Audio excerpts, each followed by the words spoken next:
Alright, so I'm fresh off of just watching the My Hero Academia World Heroes Mission movie. It was amazing, and this video will be my review of the World Heroes Mission movie. And before we get into the full review of the movie, I just want to say that the first half of this video will contain no spoilers at all, and the second half of the video will contain all of the spoilers, and basically all the stuff I liked and what I didn't like, and basically what I want to talk about, because there was a lot of stuff in this movie that I really liked, and let's just get into it. Now, I'm hyped. This is not scripted at all, which I probably should because I could better formulate my words when I script things out. But, we just got done finished seeing the movie and it was so hyped. So let's get into the non-spoiler review of the My Hero Academia World Heroes Mission movie. And right off the bat, I'm going to say this, but World Heroes Mission is the best My Hero Academia movie, hands down. It was better than Heroes Rising, and it was better than Two Heroes, of course. I feel like any movie after Two Heroes is going to be better than it for many reasons,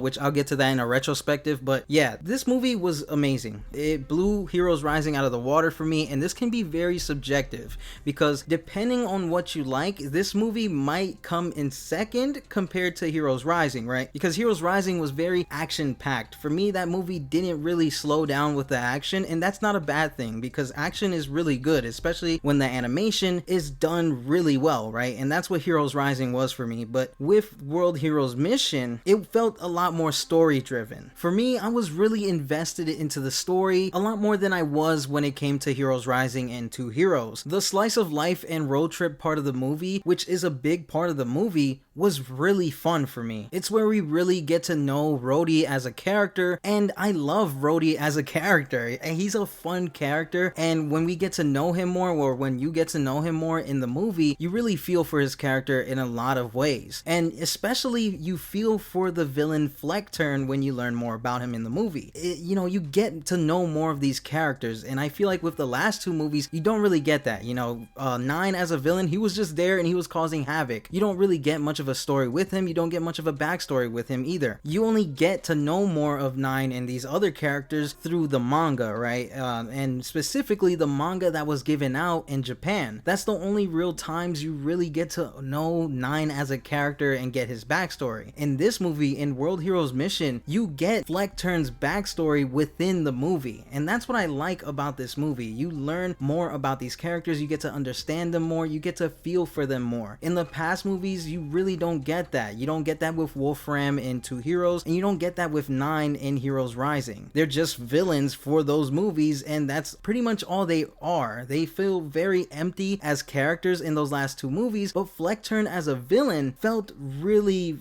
I wouldn't say all the way fleshed out, because of course it's a movie, you're not gonna get all of that, in-depth stuff, but he feels more of a character. He feels like someone I can understand. I can't say relate to because I don't got quirk, but I can understand him. I can understand why he's doing what he's doing, and the movement, Humorize and everything, it feels a lot more like a threat. Now, I won't go into more detail about Humorize and Fleckturn and obviously Rhodey because that will just go into the spoilers, and that's not where we're at yet. But speaking of Rhodey, his interactions with Deku was hilarious. I love Deku and Rhodey together, and no, that is not a ship or anything like that, but these two characters really work well off of each other. They were funny. When it got serious, it got serious. When things got sad, it was sad, and these two characters really did work well off of each other, and Horikoshi was not lying when he said that Rhodey was a cool character. And me, just like Horikoshi, I hope we really do get to see Rhodey make a return back into the manga. Moving on, how was the action and the animation?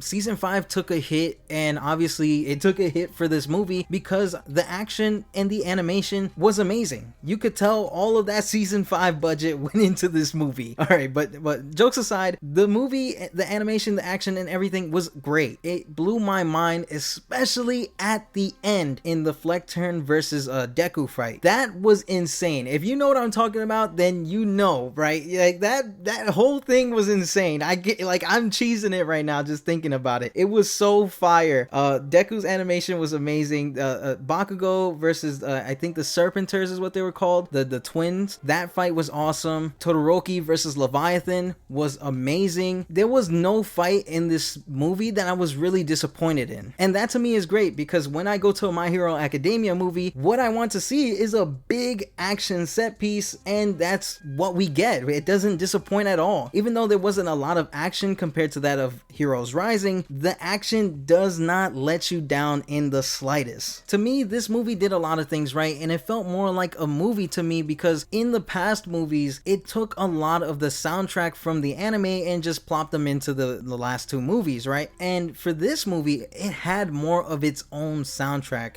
When things were popping off, there were soundtracks that I never heard in the anime before, and I like that. I want to go into the movie and I want to experience new stuff. I want to hear new soundtracks, and we do get a surprise old soundtrack making a return that I haven't heard in so many seasons, which will blow your mind when you hear it in the movie, because it freaking violated my whole brain. I'm not gonna lie, y'all, it was awesome. But I'm really glad that they went with a mixture of old, soundtracks from the anime and brand new soundtracks that was made for the movie. When it comes to something that I didn't like from the movie, which I can only think of two things off the top of my head, one which might be like a little bit of a spoiler, so I won't say that, but the first and probably the only real problem I had with the movie was that the awesome costumes that we see Deku, Bakugo, and Todoroki wearing in the promotions, trailers, and posters for the movie weren't even in the movie for more than 5 minutes. Like, that was so disrespectful to me, because that was basically a huge selling point for the movie, was these awesome costumes that we see these characters wearing, and they're not in the movie for more than like 5 minutes, which was disappointing. Other than that, I thought the movie was amazing, right? It blew my mind in so many different ways. I love the story. I love the animation. If you are My Hero Academia fan and you love the series or anything My Hero Academia related, this movie is a must watch. Like, what are you doing still watching this video? If you haven't seen the movie, go watch the movie. Obviously, leave a like before you leave, but go watch this movie. This movie is amazing. If I were to give this movie an official Kitoroki stamp rating approval or whatever, this is a 9 out of 10 for me. With that said, that kind of does it for the non-spoiler section of the video. This second half of the video, or second part of the video, whatever you want to call it, is going to be full spoilers from here on out, so click off of the video. Thank you for watching, and let's get into these spoilers. You have been warned. Now, before I really start gushing over everything that I loved about this movie, I do want to go over the other thing that I didn't like about this movie, and that was the fact that Ida, Mina, and Aoyama weren't involved in any of it, right? They weren't involved in taking down or finding the bombs, which was really confusing to me, because since they are in Japan and there's a Japan team handling bombs, they could have definitely been involved, especially in that section of the country, right? You're in Japan, you have heroes in Japan finding these bombs, you have Gang Orca, you have Jiro and Shoji finding bombs, and yet you have Ida, Mina, and Aoyama all chilling at UA doing absolutely nothing. And I feel like that was such a waste, because they're just there with Eri and Mirio, right? Mirio can't do nothing, but these guys have quirks.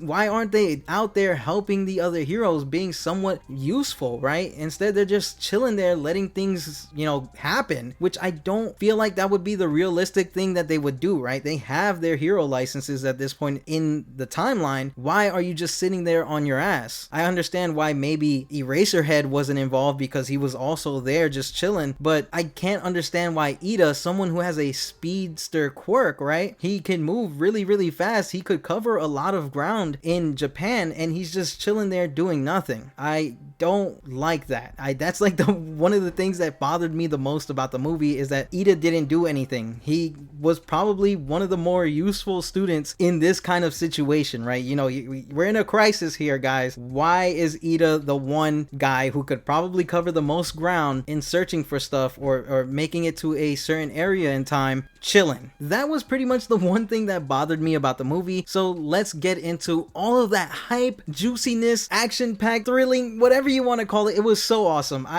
This movie was amazing. Now, I know earlier in the review I talked about how, Bakugo and Todoroki's fights were awesome, but I want to talk more about Todoroki, just because I thought that fight was a lot cooler than than Bakugo's. No disrespect to Bakugo or anything. His fight was that gas. But you know, I liked Todoroki's fight a lot more. And when Todoroki did Flash Fire Fist Jet Burn on Leviathan, I literally started freaking out in my chair. That was so good. It looked so amazing with the animation, especially in that scene when he did Flash Fire Fist on Leviathan. That looked incredible. Props to Studio Bones for really killing it with the animation in this movie. Also, speaking of Todoroki, was I the only one confused on why Todoroki at like 2 different points in the movie was using Hell Spider? Like, he does like a mini Hell Spider on a turret, and it really confused me because he doesn't do that at all in the manga, right? He doesn't do Hell Spider at all. This is a move that we've only seen Endeavor do during the Pro Hero arc, and we never see Endeavor teaching Todoroki Hell Spider, and he just ups and does it in the movie. And don't get me wrong, given the timeline, it does make sense on why and how he knows how to do this move, because he learned how to condense his flames and do Flash Fire Fist in the Endeavor Agency arc, but we never see him learn how to specifically do Hell Spider. So yeah, that definitely kind of confused me a little bit, but it was cool to see him do Hell Spider or a mini Hell Spider in the movie. Also, I think in this movie there's a pretty meme-worthy moment where Endeavor shoots up into the sky like a rocket ship. It looks so funny to me. I'm sorry. It just looks so funny. See him just stand still and then shoot up into the sky, and his feet is just blasting flames at the bottom. He looks like a freaking rocket ship, dude. He looks like a spaceship blasting off into space when he's holding the trigger bomb. It was awesome. And speaking of Endeavor, even though we don't get a lot of time with the pro heroes, we mostly just are with Deku and Rhodey throughout the whole movie. I really love how Endeavor was going to really sacrifice his whole life just to save everyone on Otheon. When he's carrying that trigger bomb into the sky and the countdown reaches like very, very close to 0, he never lets go. He's willing to freaking blow himself up and die in the sky just to save everyone. And I think that just is so cool about his character, that even though, yeah, he has done really, really bad things, he's still a hero, and he's doing hero stuff. And I like that. I like that about Endeavor. I like the hero side of him is never going to change. He's a hero through and through no matter what, and he's willing to risk his life to save others. I thought that was a really, really nice touch for his character and for the movie as a whole when it comes to these pro heroes. Alright, since this video is kind of getting a little long, I'm gonna get into Fleckturn and Deku. Like I said before, Fleckturn is awesome. He's probably the best villain in all of the movies, hands down. I feel like there can be no argument about it, because Fleckturn has this backstory that is really like kind of sad. I really felt for Fleckturn in this movie. The way that he can't get close to anyone because his quirk pushes everyone away, I thought that was sad. Nobody loves him because of his quirk, and that's why he's doing what he's doing, because he doesn't want people to feel what he felt. He doesn't want people to feel his pain, and even though he kind of went about it in a very drastic way, I understood why he was doing what he was doing. And with Fleckturn, I really like how the movie really kind of explores the idea that not all quirks are good. They're not good for everyone. And with Fleckturn, you really see that, because his parents didn't love him anymore, his girlfriend didn't want to be with him anymore, his friends didn't want to be friends with him anymore. He lost everybody due to his quirk. And I love that the movie explores that idea with Fleckturn, that not all quirks are great. Also, side note, speaking of exploring things, I like how the movie kind of goes into how foreign heroes outside of their country can't really do much when they're not in their country, and we're kind of getting more into that within like the recent chapters of My Hero Academia. But I love how the movie really touches upon that and expands the world building, especially for heroes and what they can do outside of their own country. So definitely big props on the world building, especially when it came to seeing a bunch of other heroes worldwide. I thought that was cool too. Now, you know, I have to get into Fleckturn versus Deku. Oh my god, this fight was amazing. When You Say Run started playing during the fight, during the last part of the fight, I literally started freaking out in my chair. I think I was probably the most hyped person in the theater, and granted, there wasn't that many people in my theater, but I was freaking the fuck out. Like, it was awesome. And oh my god, don't let me get into the animation for that fight. The animation was insane, man. My eyeballs couldn't believe what I was watching. It was honestly so spectacular. I can't even describe what I was looking at because it was that freaking good. The animation, Deku spazzing out on Fleck turn, doing all this crazy shit. It was so crazy, man. He tapped into 100% of One For All and started spazzing out. The animation mixed with the soundtrack, the action, everything. It was so beautiful, honestly. Like, I had so many feelings just flowing through me. Like, if it was some One For All shit. It was so many feelings flowing through me when I saw this fight, and just hearing Yusei run blasting over all of this action and Deku saying some inspirational shit. It honestly really threw me back to 2016 when the first season came out and we first heard Yusei run for the first time. I had so much memories back then with this series in general, and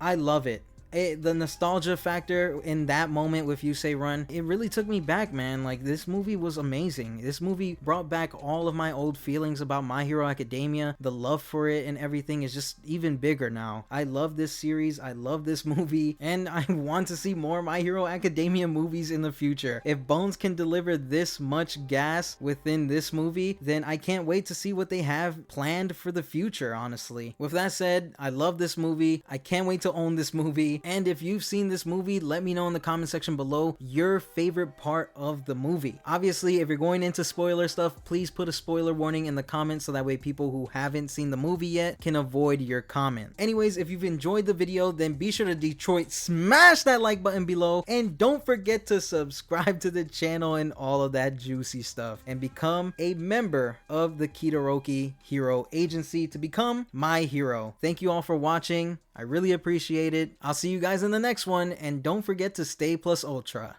Peace.